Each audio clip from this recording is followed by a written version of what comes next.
Live in a constant state of fear and misery. What happened yesterday, and it seems like something is still happening this morning. It's like internet traffic. You can't load a website. We can't even read each other's messages. We had to go from Twitter to Keybase, and I even couldn't get y'all through Wire. Like, what the hell is going on?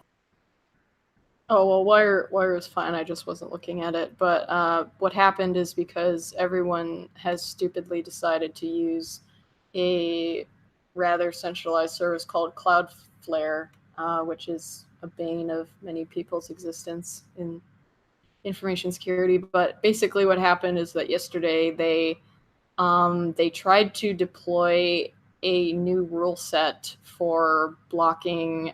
They said the intent of the new rules was to improve the blocking of inline JavaScript that was used in attacks. So this was actually supposed to improve their system.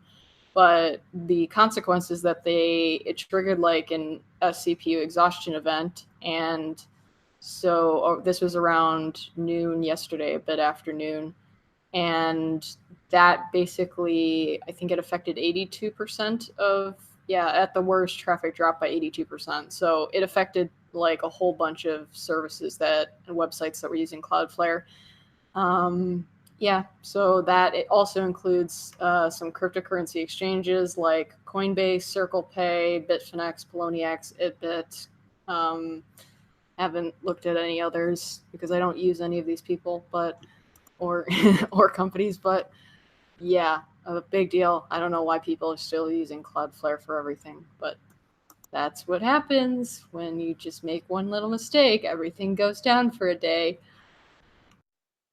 This explains so many things. Yesterday I was afraid I got hacked or something because Google kept signing me out of Google Docs and Google Hangouts, and I had no idea what's going on. I had to clear the cache, but probably it's related then.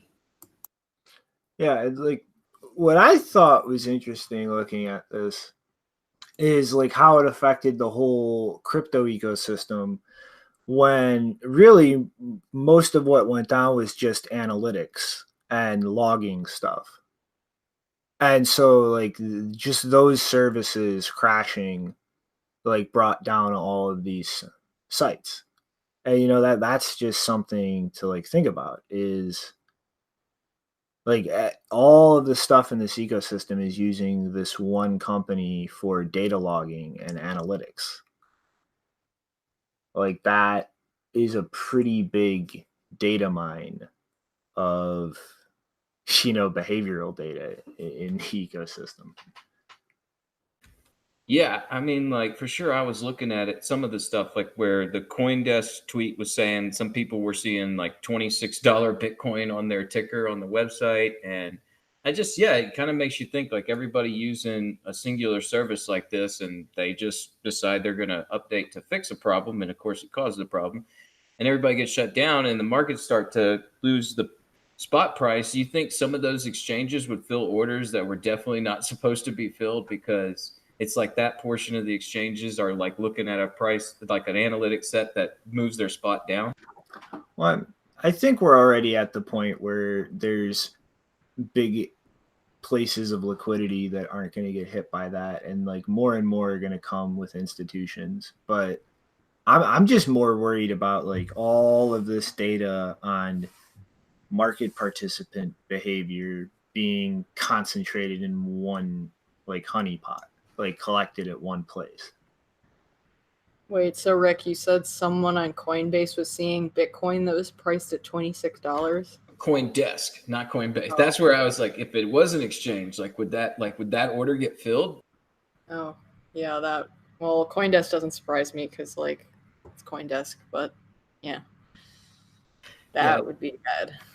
Either way, the whole thing's bad. And I mean, it seems to be something ongoing. They're trying to continue to fix it because, like I said at the start of this, we've got some problems with Twitter messages, and it just seems to be a recurring problem right now where, in certain aspects of the internet you try to go through, you're going to run into some 502 errors or, just some errors that, seem a little odd. It's probably not your connection. It's probably a centralized service built into the infrastructure of the internet that needs to be spread out a little bit. So while it's bad, maybe it's identifying a problem that other people will try to, I mean, right now, this idea and concept of decentralization is sort of taking off on a major level. You hear it in songs, you hear it about politics, you hear it everywhere nowadays, it seems like. So maybe whenever one of these incidents happen and it's in the public consciousness, they'll actually start figuring out that the way the infrastructure is set up right now for the internet, it's not exactly good for errors.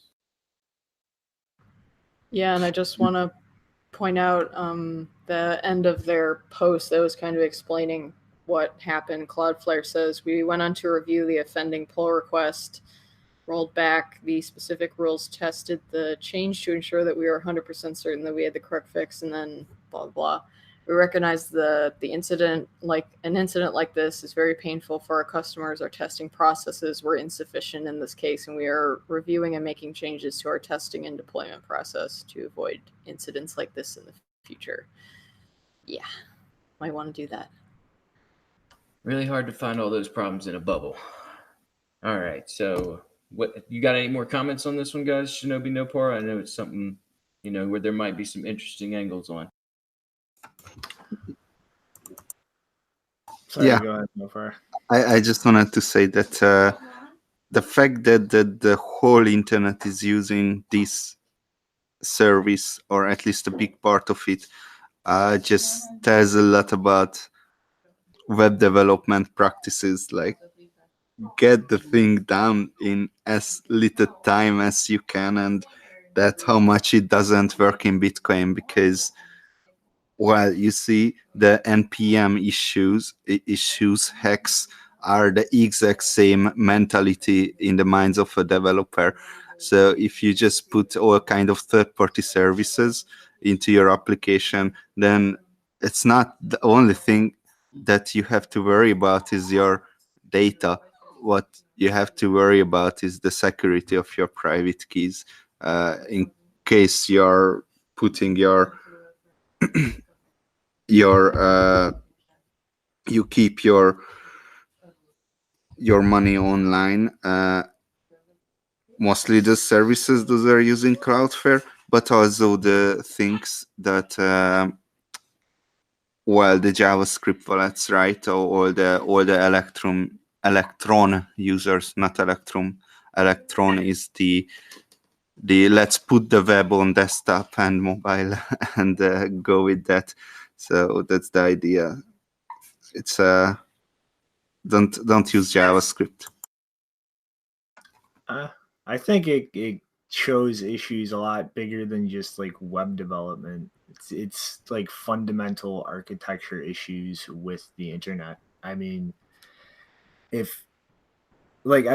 getting away from like big tier 1 backbone networks is not happening in our lifetimes probably, but a lot of the big issues we see are all at like the edge. It's like ISPs manipulating things. It's central CDNs to like get stuff to us through that last mile, like getting targeted or fucked with.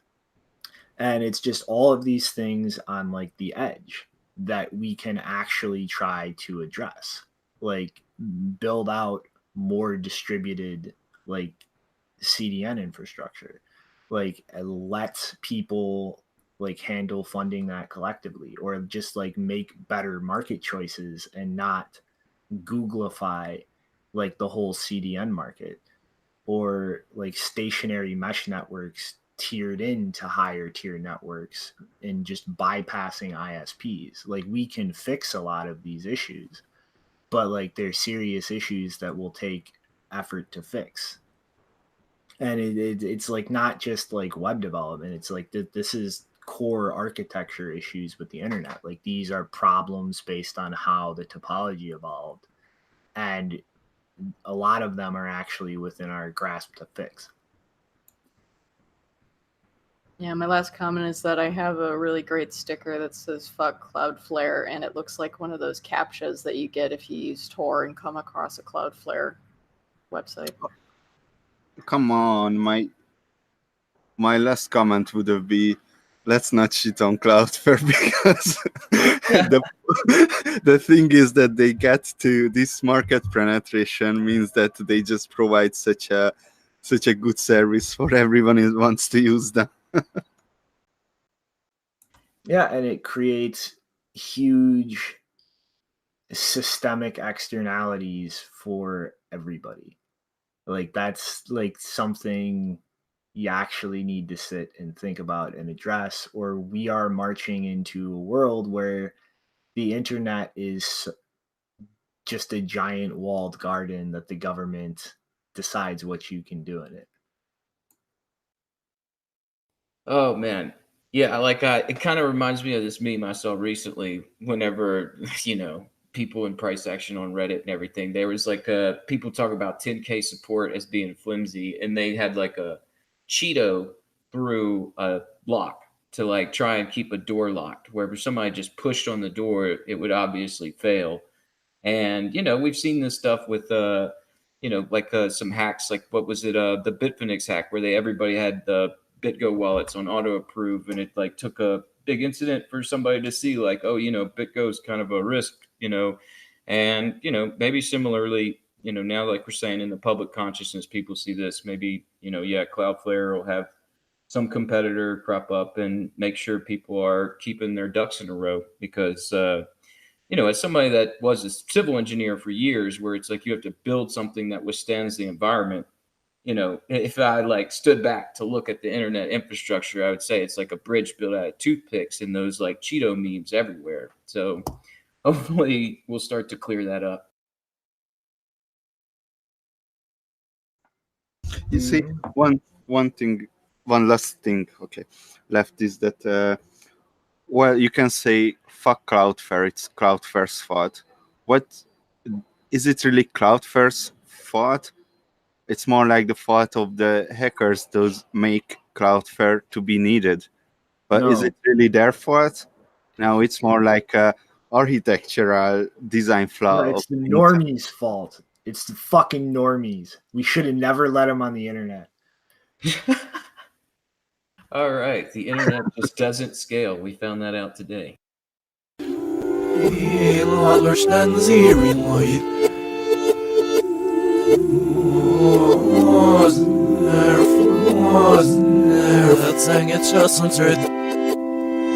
Ingen får